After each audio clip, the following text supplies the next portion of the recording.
Welcome to Programming with Professor Califf. Today I'd like to talk about classes and objects, what they are, and why we might care. There's an old saying that programs are algorithms plus data structures. There's a lot of truth to that, but I think we can make it more basic. Even the simplest programs boil down to two things: data and actions on that data. Even that prototypical beginning program Hello World fits this.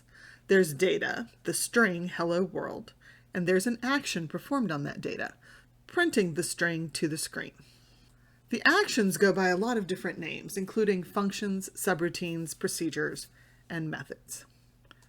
The idea behind objects and object-oriented has to do with how we organize the data and actions in our programs. Each object represents some entity within the program.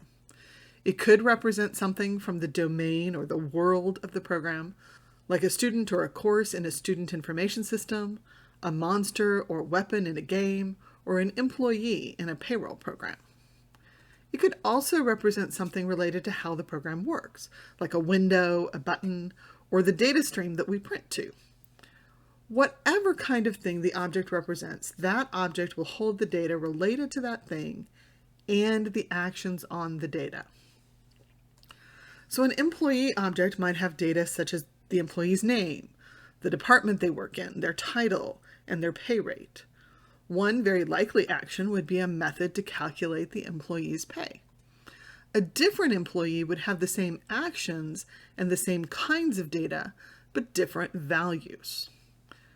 Here's an example of a potential monster object for a game. It has different kinds of data than the employee object and different potential actions. Note that the actions of an object are not always the actions of the person or thing the object represents. Actual employees don't usually calculate their own pay, but an employee's pay does depend on information specific to the employee. So an employee object typically would do the pay calculation because that calculation depends on data specific to that employee, which is held in that object.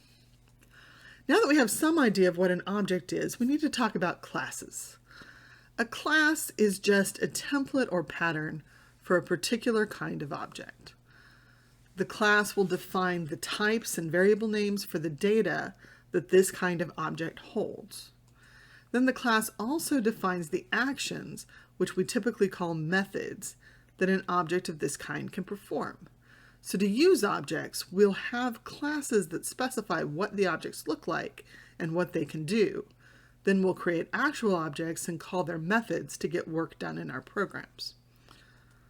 Thanks for watching. Now that we have some idea of what classes and objects are, in the next video we'll look at how we create objects and call their methods.